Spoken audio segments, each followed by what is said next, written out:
I'm Russ Shafer-Landau. I'm an American.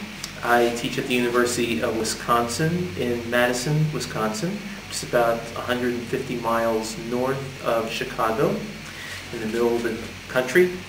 And I have taught at the university for 8 years, and prior to that I taught at the University of Kansas for 10 years.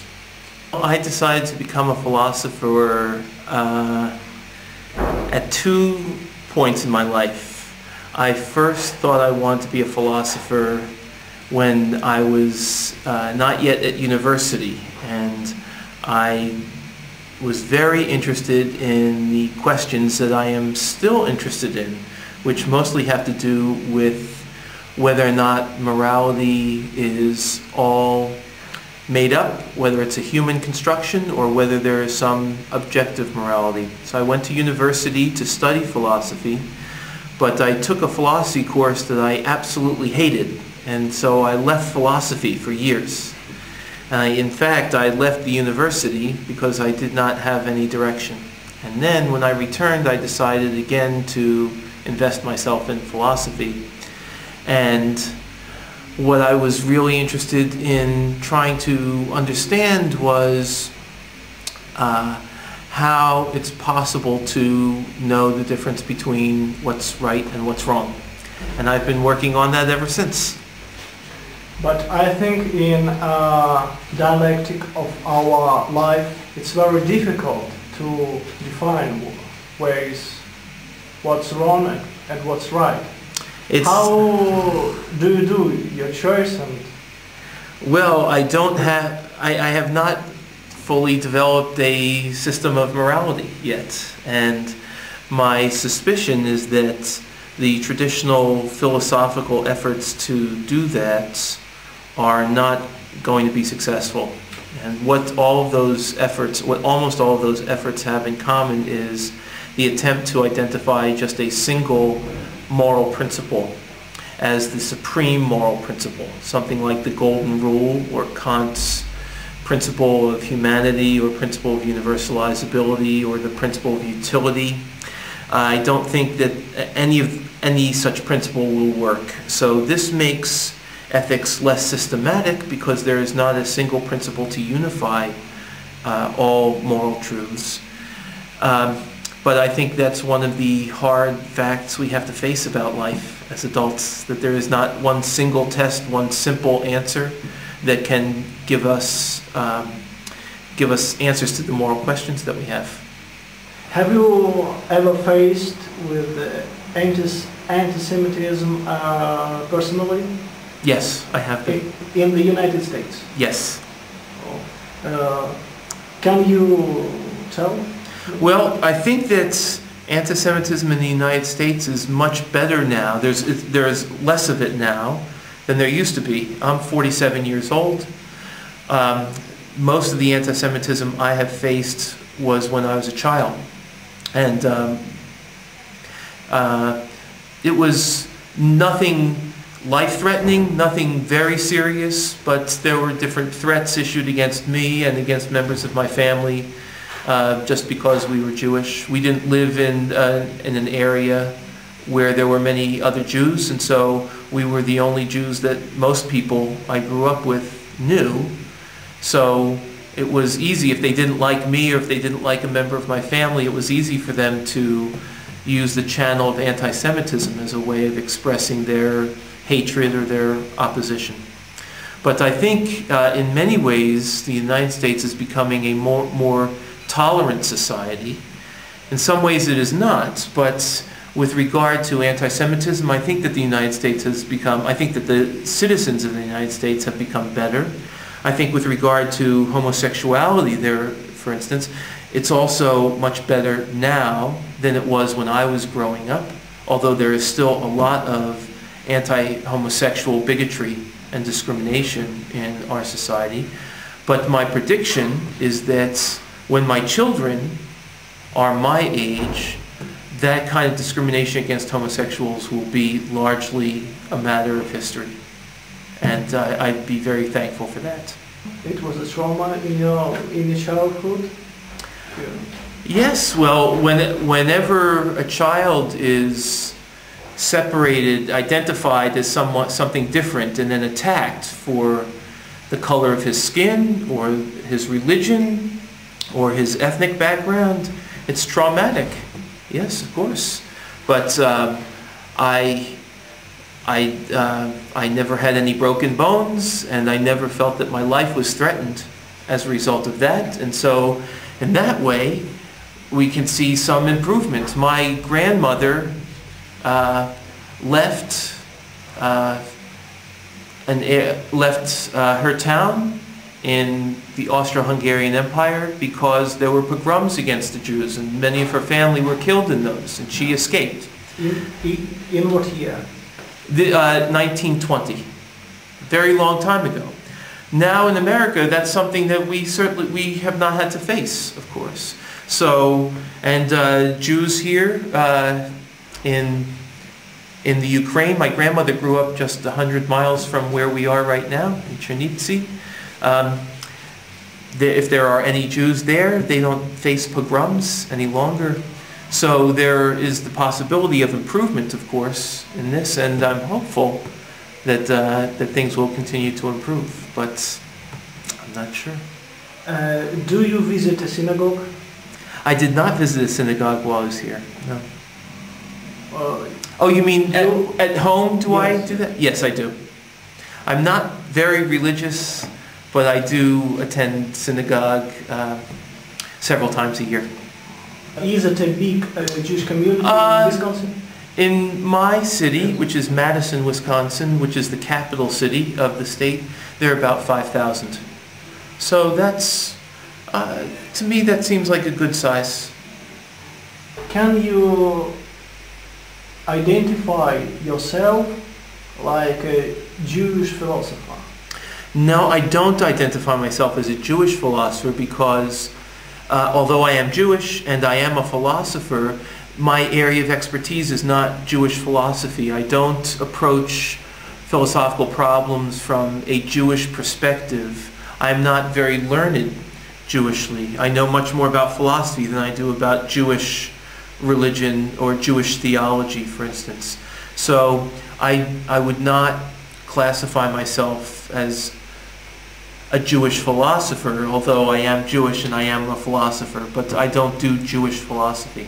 Do you identify yourself like a Jewish person?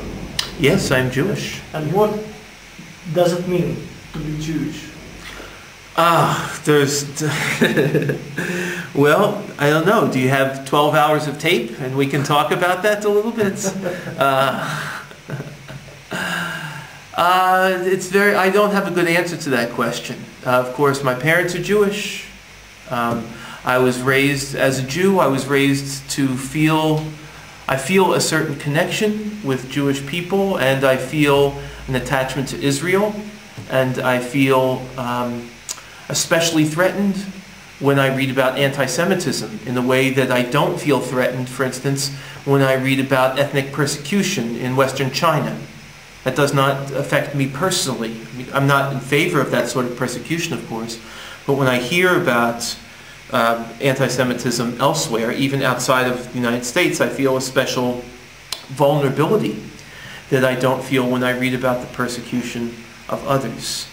I think my own view is that Judaism is now as much of an ethnic identification as a religious identification. So I think it's possible, for instance, to be Jewish and to be an atheist. And that's not so with many, it does not seem to be possible to be an atheist and also a Baptist or also a Catholic. And to that extent, I think that Judaism is different, although it is a religion and it has long been identified as a religion. It's now also an ethnicity, and I feel a closer ethnic tie than a religious tie. When do you hate people? When do I hate people? Yes. Well, I guess if I was perfect, I would never hate people. But I do. I have rarely hated someone that I have seen close in person. But I have had feelings of hatred for people when I've seen them do something very wrong. Sometimes it's been something that has been, sometimes it's been when people have done something wrong to me. Sometimes it's when people have, when I was beaten up as a child, for instance.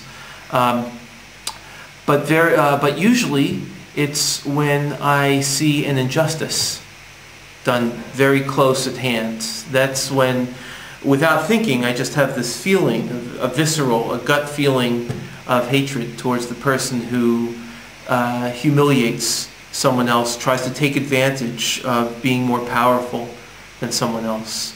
And in fact, we began this interview with this question. Maybe it would be appropriate to end it. I don't know. It's up to you, of course. But the question of why I chose to become a philosopher. And I think that part of the answer, which I did not give before, but which is appropriate, especially now, is that when I grew up, I would see cases and examples in which people acted very harmfully towards other people in an unjust way. These people were powerful, and they thought that their power gave them the moral authority to treat other people very badly. When I saw that, I knew inside that there was something wrong there, but of course I was a child. I was not able to articulate the problem. But what I would try to do is I would, at night, spend a lot of time thinking about the kind of response I would give if I had more time to give it and was more thoughtful. And I think that was the beginning of my philosophical training, when I saw injustice in the world and I thought, well, that should not stand. There's got to be a response to that. And even if I never become very powerful, I want to become intellectually able to explain to people who do wrong why they're doing wrong. And I think that was the original philosophical impulse for me. How can Holocaust has happened? Well, that is the best example I know of for thinking that humanity does not make increasing moral progress, because the society of Germany in many ways was the most cultivated, most morally progressive society in the world in the 1920s. Not in every way, but in many ways. And yet that society was capable of perpetrating the worst atrocity humanity has ever known. So the question is, how can that have happened? And the answer is very, very complicated, of course, and it requires a much more historical knowledge than I have. So I won't pretend to give anything like a complete answer, but of course, one reason it happened is because people took, morally speaking, the easy way, and they followed a very strong leader without thinking critically about what the leader was standing for. And they looked and said, we have two options. This guy, Adolf Hitler, is promising us everything's going to be great, and these other guys are not making that promise. Well, these other guys were right. No society could deliver everything and completely change so as to make everything great. And people were not exercising their critical skills. I mean, this is obviously a great oversimplification of why the Holocaust happened, right? But in one way that's relevant to the importance of philosophy, if people recognized the complexity of human affairs and did not want simple answers, then they would see through the superficial appeal of a strong leader like Adolf Hitler. But in some ways I'm very pessimistic, because if I look at my own country, for instance, although we allow many rights and many human rights, it's still the case, I believe, that most people in my society are very simple-minded. They don't want to appreciate the complexities of a social situation, and they will elect people. It's basically like what Plato said. In a democracy, people will be persuaded on the basis of bad arguments, but who is the most charismatic. And the only way to solve this problem is through much better education, including philosophical education. And that's exactly what we do not have in the United States, and most countries, at least to my knowledge, do not have intensive philosophical education. They are not teaching their students to think critically. So by the time the people grow up to be citizens, they are not capable of thinking very critically and understanding the complexity of problems. And that leads to political leaders who can do the worst things. How can you be sure that contemporary moral principles is true? You can't be sure that contemporary moral principles are true, and one problem is that there are so many different contemporary moral principles. Not all of them are compatible with one another. So in fact, you can be pretty sure that not all contemporary moral principles are true. This is of course a problem about with gaining moral knowledge. We know that people feel very confident about what's right and wrong, and yet their children or grandchildren live in societies in which there are new moral systems. And I think that the proper view to take about this is that we can never be sure. That's foolish, I think. But the attitude that we might be sure about our morality, about what's right and wrong, is not supported by my conception of morality.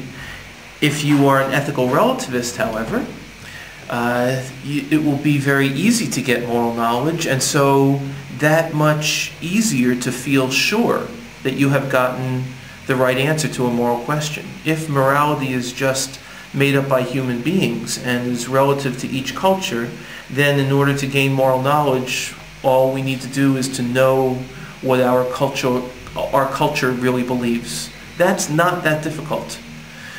In that case, we could be sure of our moral beliefs. However, I think that what a culture really believes can be morally mistaken. So many cultures have believed that it's acceptable to enslave people, and many cultures still believe that it's acceptable to treat women as inferior to men. I think they are mistaken. If all morality was just a matter of conventional morality, the morality that is developed within a culture, then those practices would be morally acceptable, in fact morally required, and it would be very easy to know what's right and wrong. Is it easy to be a moral person in an immoral world? No. That actually is a very easy question. In an immoral world, is it easy to be a moral person? No, it's not. Not unless you, well, one thing you can do is you can decide not to involve yourself in the world, and you can become a hermit. You can go and live in the woods and not have interactions with other people, and you can preserve your virtue in that way. But if you want to make the world a better place, and after all, moral people do want to make the world a better place, then you must get involved with the world. And what that means is, if your world is structured in a very immoral way, if the people in power are corrupt, then it's extremely difficult to preserve your integrity and to be a moral person and still make the change that you would like to see in the world. What is truth? You've told about truth. What is truth? One thing that truth is indefinable. Truth is one of those basic philosophical notions that cannot be defined in terms that are any simpler than it. And I can give something that is roughly the same. Truth is accurately representing the way the world is. It's giving, it's presenting reality in the way, in a way that is honest to what reality is actually like. It's not distorting things. But if you ask me, well, what is reality? What is distortion? We need to make reference to the idea of truth. So truth is something that's very basic and hard to define. And what is a happiness? Happiness is another one of those terms. The happiness in philosophy has meant many different things, of course, to people. According to Aristotle, happiness is an active life of virtue that has pleasure as an element in it, but happiness is not just pleasure or the experience of pleasure, but rather pleasure is what happens to those who are truly virtuous when they do activities that are virtuous. If you think of someone like John Stuart Mill and the utilitarian tradition, happiness is something quite different. Happiness is the feeling or the sensation of pleasure and enjoyment. Other people think of happiness as contentment, being satisfied with your life. No matter what is happening in your life, as long as you are satisfied with it, you are happy. What's most important to me is asking about the value of happiness. And when you ask about the value of happiness, you have to be very clear about which of these different conceptions of happiness you're discussing. I think that if we have, for instance, Mill's conception of happiness, of feeling pleased, then when we ask the most important question, what is the good life, or what makes our life worth living, happiness is not the answer. If you understand happiness as Mill understands happiness, people can be pleased, but they can be pleased for very bad reasons. And people can be pleased and yet living a life that is relatively worthless because the life is vicious and based on principles that are not virtuous, for instance, or their life is based on deception. They don't understand the reality or the truth of their life, but they, in part perhaps because they don't understand the reality of their life, they are nevertheless happy. That kind of life is not the best kind of life for a human being. But Aristotle's conception of happiness is much closer to the view that I hold, which is one that requires an investment in worthwhile activities. And yes, that life will be pleasant, but the pleasure comes as a result of doing what is very important in its own right. That life is also a kind of happy life, and seems to me a much more valuable one. And what is important, everybody decides themselves. Well, everybody, as a human being, we have no choice but to try to make that decision for ourselves. That's true. Of course, that does not mean that everyone's decision is equally good. As I've indicated earlier, I don't believe that everyone's moral opinions or everyone's opinions about what's valuable are equally good, just like not every society's opinions about what is valuable is equally good. If the truth belongs to you, can you be happy? If the truth belongs to me? Yeah. Can I be happy? That depends on whether the truth tells me that things are really miserable. So if the truth about the world is that the world is a very, very bad place, then if you are virtuous, it will be very difficult to be happy. Of course, some people, some very bad people, are very pleased that the world is a bad place because those people have made the world that way. They have wanted to make the world that way so that they can become rich or powerful or both.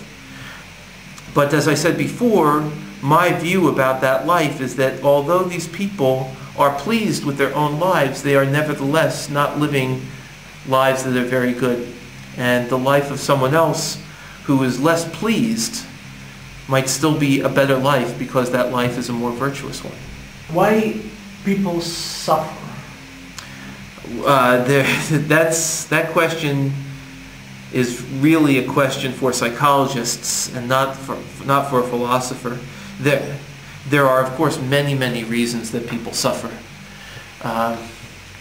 Suffering is an emotional state, And as an emotional state, it has a feeling to it, but it also has something cognitive to it. People suffer usually because of certain beliefs that they have. Not always. There are some times when people have broken a leg, for instance, and they suffer. That's an obvious kind of physical suffering.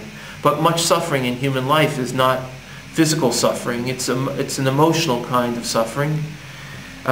They are sad, for instance, when they read about bad things that happen, or when someone they love dies or no longer loves them. There are many, many causes of suffering. And there are, of course, different philosophies designed to deal with that. If you're a Stoic, suffering is completely within your control. But to me, the price of Stoicism is too high. In order to eliminate the possibility of suffering, according to the Stoic, what you must do is you must place no value on things that you are unable to control. So Epictetus, for instance, a famous Stoic in Roman times, says that if your child dies, what you are to say is, a child is dead, what is that to me? Now, I think that you can't truly be virtuous if you have that kind of attitude toward the death of your own child. I don't think that having a Stoic attitude towards life is compatible with some things that are essential to living a good life, such as love. If you love someone, what that does is that makes you vulnerable to suffering, because that person might no longer love you, or that person might fall sick or might die, and it's part of what it means for you to love that person, that you will suffer then as a result. So a life without suffering, to me, does not seem to be a fully human life. Russell, what is your opinion? What is human being? What's a human being? Well, I think that this term is ambiguous. That is, it has more than one meaning.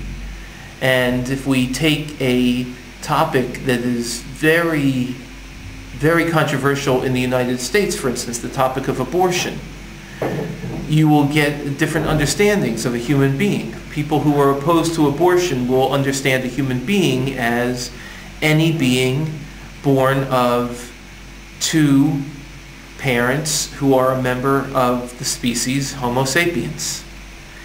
What that means then is that if you are a fetus, 1 week old, you are a human being. Right? That's one definition. But I don't think that definitions can solve any important philosophical problem, because we can define things as we like. A definition is just a linguistic tool. So what I think is important is that is first to decide what moral questions you are interested in, that you think the notion of a human being can help you with. So for instance, with regard to human rights, of course, the notion of a human being becomes very important, because human rights are those rights had by all human beings in virtue of their humanity. In that case, my view is that what's important about human beings, what human rights are designed to protect, is our freedom and our autonomy. And that has some very difficult implications for people, because what that means is that babies, for instance, do not possess human rights, because they do not possess autonomy yet. I think in philosophy, when you ask really hard questions, usually it's the case that every plausible position will have some costs. And this is a cost of my position. I think my position is plausible, but I realize that it has this cost, namely that for purposes of human rights, babies do not count as human beings. Someone might say, of course they're human beings. They're not dogs, they're not cats. But that person has a sense of human being in the biological sense. And of course that's a plausible sense.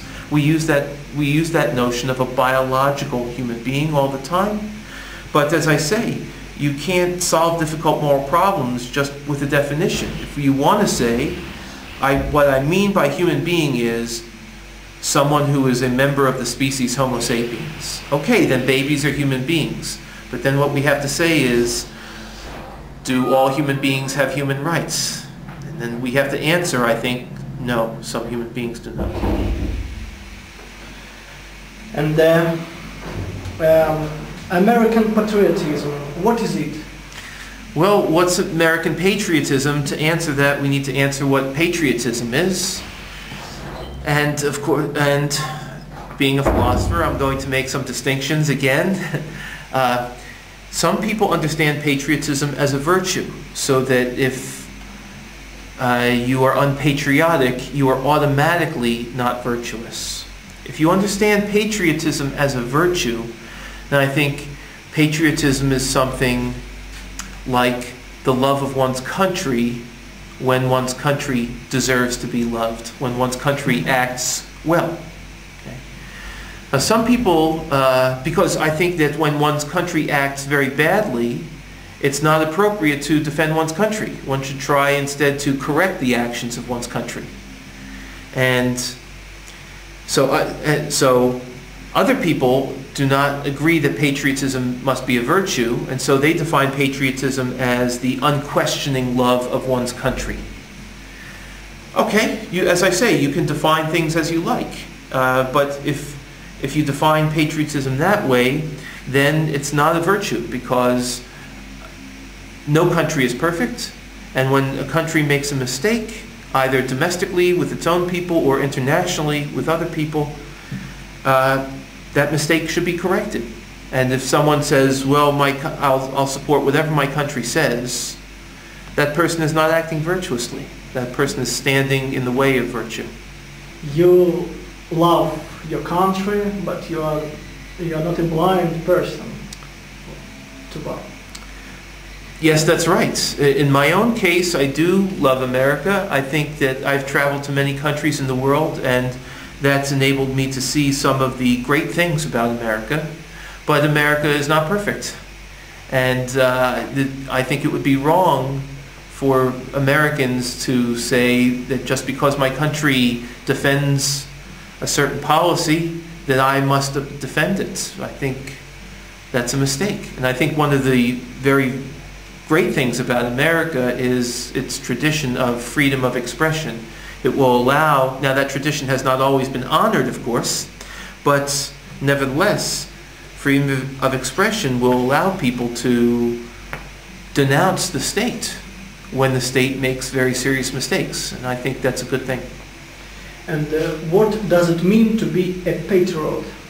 Well, as I say, there are these two understandings. Both understandings of what it is to be a patriot involve a love of one's own country. The question is whether or not it's an unrestricted love, or as you put it, a blind love, or not. Some people think that patriotism is a kind of blind love for one's country. And if that's the way they want to define it, that's fine. But some of those people also think that that's a good thing. And that's where I disagree. It's not a good thing. But what does it mean to love your country? Well, it means a number of different things. One is, it means that your country has a special place in your heart relative to other countries. So I don't care as much about most other countries because I'm a United States citizen and my family is all in the United States. I devote less attention and less care to what happens, say, in Russia or Ukraine than to what happens in the United States. It also, because love is a kind of very strong care, it means that you care a great deal about what happens in your country. And to be patriotic means that you are very concerned about the well-being of your country. Not just yourself, of course, and perhaps not even primarily about yourself, but about your country. But in that case, when you see your country doing things, undertaking actions or developing policies that you think are very harmful to the country, it's your obligation to speak out. And is it possible to respect human rights and to be a patriot? I would yes, it's possible. It's harder in some societies than others, of course. it may be hardest, it is hardest in those societies that do not have a tradition of respecting human rights. And in that case, those who honor human rights have the hardest time because they need to convince members of their society that the society is better off if the government respects human rights. But in societies where they do not have a tradition of doing that, it's going to be very difficult to convince the people and the government that that is true. And yet, I think these people have a very compelling case that they are true patriots, because a true patriot is someone who really cares about his or her country. And I think countries are better off to the extent that they honor human rights. And countries are not well off. I mean, they might be economically well off, but they are not well off in other very, very important ways if they fail to honor the human rights of their citizens or the human rights of non-citizens. Is it real to be a politician and in the same time to be a moral person? I think it is possible to be a moral person and also a politician. It's more difficult, I think, and certainly in some societies it's extremely difficult, because in societies where there is a great degree of corruption, for instance, a moral person has a choice. This person can either decide not to get involved in politics, but if the person does not get involved in politics, then it's likely that the culture of corruption will continue. For societies that have a lot of corruption at the government level, what they most need are people who are willing to sacrifice themselves, who are very moral people, who are willing to say it's going to be a very difficult fight. I may suffer greatly, I may be killed because I am seeking to challenge the status quo and reduce the corruption. And so it takes people of very great integrity and courage to do that. If you become a politician, you are faced with a lot of temptations, and especially if you are a politician within a corrupt society, if you want to make improvements, it may be impossible to make improvements in the society without giving into corruption to some degree. Then the question is, well, can you retain your virtue and also make the changes that you would like, that a good person wants to see in a corrupt society? And the answer to that is very difficult, in part because the answering that requires that we answer some fundamental questions about ethical theory. So, for instance, if you are a utilitarian and you think that there is always something that's morally right that you can do, because there is always a way to minimize the suffering in your society or in the world, then what the utilitarian will say is, of course it's possible to be a moral person and a politician. You just have to be a politician who works all the time at reducing suffering. If that sometimes means that you have to, in English, make a deal with the devil, if that you have to make a deal with corrupt people and to give in to some corruption, then as a utilitarian you must nevertheless do so, because that will lead to the reduction of suffering in the long run. But other people are more absolutist, and they say that it's always wrong to make a deal with the devil. It's always wrong to accept bribes or to agree to some corrupt deals so that other better deals are made on behalf of people who really need it. And so what I'm doing basically is I'm not really answering your question. I'm rather indicating what needs to be resolved before we can fully answer your question. And how do you think, what is the role of religion in the fight against corruption? I think that question is too broad, because there is no single role that religion plays in the fight against corruption. very often religious institutions are themselves corrupt and are the sources of corruption. There are many examples of that. And so in this case, religion just supports and sometimes creates corruption. On the other hand, there have been important social reformers that have been inspired by religious ideals. And some social movements, including the abolition movement in the United States to abolish slavery, and the civil rights movement in the United States to get rid of segregationist laws against African Americans. Many of the leaders of those movements were religious leaders. So religion is a double-edged sword. It can sometimes be used for good, but sometimes it can be used in very bad ways. And what do you think about contemporary anti-Semitism, new forms of anti-Semitism? I'm very worried about it. I'm Jewish, so I'm doubly worried about it. I think that I think that there has always been anti-Semitism. There may always be anti-Semitism. What is especially worrying to me right now is that much anti-Semitism is originating and being discussed not as anti-Semitism, but as anti-Zionism. So there are criticisms of Israel, and I think there are many legitimate criticisms of Israel. Israel is not a perfect country. No country is.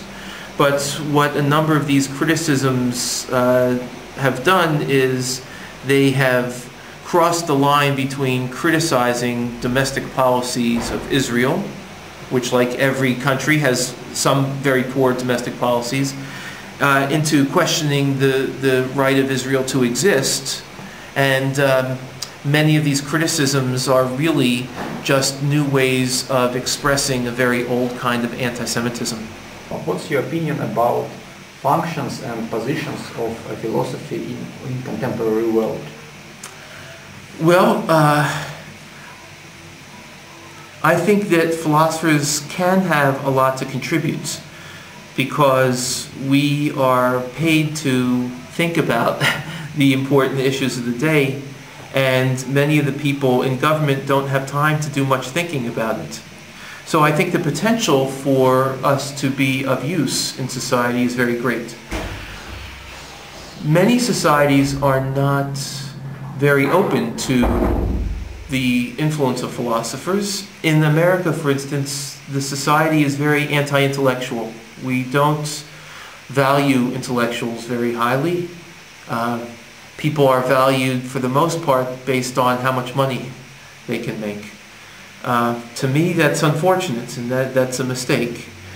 But it's not all I don't want to just blame society. Philosophers have a responsibility, too, to make themselves, to move beyond the university and to try to present ideas in ways that are accessible to people who are not fellow philosophers.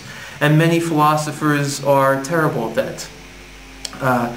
It's not something we are ever trained to do when we do our postgraduate study, for instance. And so it really is a matter of whether you have a strong enough motivation to want to move out of your comfortable university existence and to interact in the public sphere. It's also the case, at least in the United States, that there are no professional incentives for philosophers to do that. Philosophers don't get any extra credit in their evaluations or things like that, and that for working publicly and doing public service. And that prevents a number of philosophers from having the needed motivation to do that. And about these forms of dialogue between philosophers and society, in which form it can exist, not only in universities as professors, but maybe something like shows on TV or something like this? That's right. So there have been a few small efforts on the part of philosophers to develop television shows and radio shows. I've participated in television shows and radio shows, but these shows are not broadcast very widely. They are not, because the TV stations don't believe that there will be much money involved. People would rather watch sports or news, and they don't want to see philosophers, in part because in our society, students never have to take philosophy classes. So most citizens in the United States are not exposed to philosophy. They don't even know what it is. So when a philosopher begins to philosophize, it's a kind of thinking that is completely new to them. And when you're an adult, when you have to deal with something new, most adults feel threatened and uncomfortable. So it's not something that is likely to sell very well. And about these lectures or lessons on philosophy in universities or maybe in school, do you think it's possible? It's useful? I think it's possible. I think it's useful. I do think that when I teach in my own classes, it's not my position to try to convert people to thinking the way I think. It's my position to get them to think for themselves. And so I think that I've tried to do different things when I go out and give public talks from what I do in the classroom. When I go give a public talk, for instance, last year I gave a talk in defense of marriage equality, in defense of homosexual marriage, which in the United States most people are still opposed to. But I think it's an important right that homosexuals have, but the law does not recognize the right. So I went out and tried to convince my audience by means of arguments, of course, because I'm a philosopher. But that's not my role in the classroom. At university, my position, I don't think it's appropriate for me to try to convince people to share my ethical opinions. It's most important for me to show them how to think well, to give them arguments for them to consider, and then for them to come up with their own opinions. Yes. And about education of professional philosophies in the United States, for example, is it enough, maybe lessons, enough time, or if you have a possibility you would like to change something in education? That's a good question. I'm afraid I don't have a good answer to it. My view is that the education is, for the most part, very good. Of course, there are many postgraduate programs for philosophy. There are probably about 100, maybe 120 programs. Some of them are not so good because the faculty is not very strong, and others, most of them are very good to excellent. You spend usually 5, 6, or 7 years studying as a postgraduate, and I think for the most part it's a very good education. What we are not trained to do very well is to teach.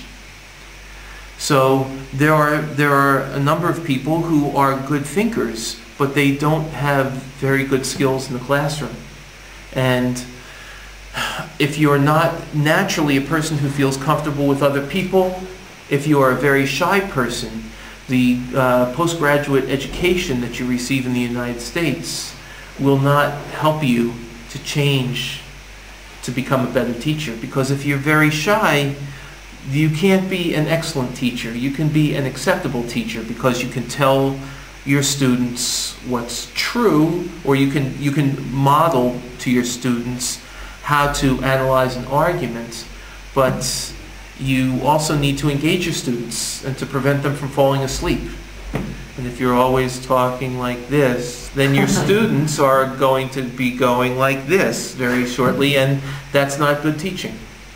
And we don't get much education about how to be a good teacher. Do you believe in moral progress of humanity? I believe that humanity is capable of moral progress. I do not believe in the inevitable progress of humanity. I think that in many cases, humanity takes a step or 2 or 3 backwards. In many cases, of course, they take a step forwards, but I don't think that there is any law of human nature or law of, that dictates that we will make moral progress over time. And that's sad, right? Because if there were such a law, then we could take it easy. We could be a little more confident that we don't have to get involved ourselves because things will eventually work out for the better. But I don't believe that. Russell, who is your favorite philosopher and why? Oh my goodness. Who's my favorite philosopher? Maybe not one, something like the list of Well, philosophers. yeah, so one thing that I wish, in some ways, my philosophical life would be much easier if I were able to answer that question. Because I would find one philosopher who said everything that I believe, or most of the things I believe, and then I could just work my way through that person's system. But in fact, I have not found such a person. In many ways, the view that is most important to me to defend within philosophy is the view that there is objective moral truth. And so, of course, the first great philosopher to defend that view is Plato, and he's also a pleasure to read. I find that much philosophy is not such a pleasure to read. It's very difficult, right? And it's you can get some sense of satisfaction when you have figured out what a philosopher says and have worked your way through the various arguments that the philosopher offers. But very often, with Aristotle, for instance, who I think is, of course, a brilliant philosopher and who, in his Nicomachean Ethics, may have said more true things about ethics than anybody else did in an ethics book. But Aristotle's not such a pleasure to read. So when you say, who's my favorite philosopher, I think, in the first case, well, who's fun to read? Plato, I think, is fun to read. Nietzsche is fun to read, though I disagree with much of what Nietzsche has to say. I think David Hume is a brilliant philosopher. I disagree with almost everything he has to say about ethics, but he's a great pleasure to read. In terms of whose philosophical views are closest to mine, I would say probably Plato and the English philosopher G.E. Moore, George Edward Moore, who taught at Cambridge for his career, and who lived who lived for a very long time, but he published this very important book, Principia Ethica, about 100 years ago, in 1903. And the views that I try to defend in my writings, many of my writings now, are probably closest to his views, and the view of someone who taught just a little later, W.D. Ross, Sir David Ross, who wrote a book called The Right and the Good, which I think is just a terrific book. What do you think about a possibility of a dialogue of cultures now, especially between different cultures? And religions. And religion, of course. Yes. I think that the possibility for dialogue is there if people remain open-minded. Many people are open-minded, and many people are not. If we are talking about a dialogue among political leaders, for instance, I am not that optimistic about true dialogue that's conducted between open-minded people. I'm just not that optimistic about the nature of politicians. If you think instead about something of the sort that we have done here this week, where we have people from very different cultures, including my own, having a chance to discuss matters of importance with one another, then I think it's quite real. The possibility is quite real. What it takes is people of goodwill and an open mind and some intelligence, and I think there is potentially a lot to be learned from one another. And how you understand your social role, your social position as a philosopher and a professor? Well, I think here's where a bit of relativism is acceptable, I think, so, or at least understandable. In the United States, as I had mentioned before, it's a very anti-intellectual culture. I have taught in other places, like South Korea, for instance. There, being a professor is a very dignified, important social role. People honor professors in South Korea, and they have a kind of prestige and social importance that is hardly imaginable in the United States. So if you ask, well, what's my social role in the United States? My social role is really very limited. I'm a researcher, but that's more for my own benefit and the benefit of the Society of Philosophers. But in my role in the larger society is, I would like it to be broader. I would like philosophers to be granted more respect in my society, but they aren't. And so it's, if I say something, if I make a set of arguments or a public pronouncement, typically it won't be taken very seriously in society, because society does not acknowledge, my society does not acknowledge the importance of philosophy professors. What is the most serious problem in the modern American society? The most serious, one problem. Only one. The most serious problem. Yes. I wish you had given me that question earlier so I could have given that some thoughts.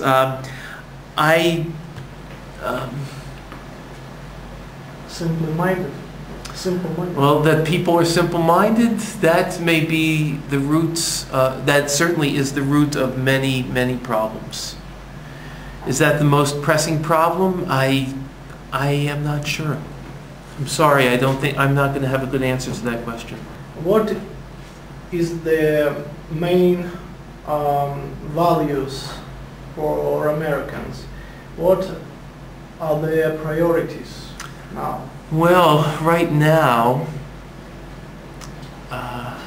August 2010, they are very concerned about the economy. Money?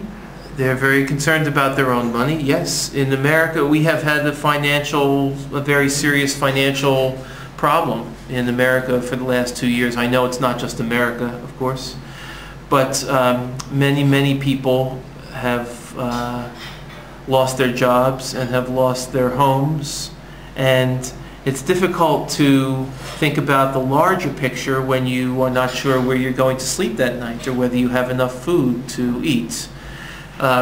America has many virtues, but one virtue it does not have is giving priority to the most vulnerable, to the poorest in society.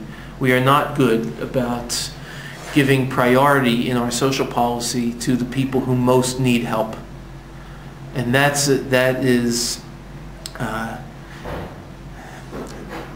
comes from our long tradition of individualism. So I don't know if this is the most pressing problem, but certainly it's a problem of American society. And what it does is, in these cases of financial crisis, in these times of financial crisis, the problem is very acute because we don't have a very well-developed welfare state.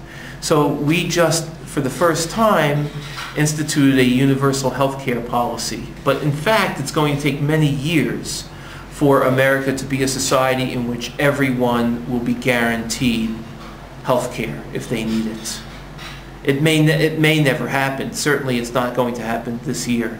This is another kind of case in which the worst off in society suffer the most. As a professor, I have health care because I have a job that provides me with health care. But if people lose their job, the health insurance just costs too much money. It costs about $12,000 a year. And if you have no job, how are you going to afford health insurance, much less finding a place to stay, feeding yourself, feeding a family? It's impossible. Freedom and liberty. What is it? What is liberty? Yes. Liberty is the absence of coercive power over your choices and actions. That's what liberty is. So I have the liberty to speak right now because no one is in a position to exercise coercion against me to shut me up. So that's what liberty is. Thank you, Russell. Thank you so much. It's been my pleasure. Thank you.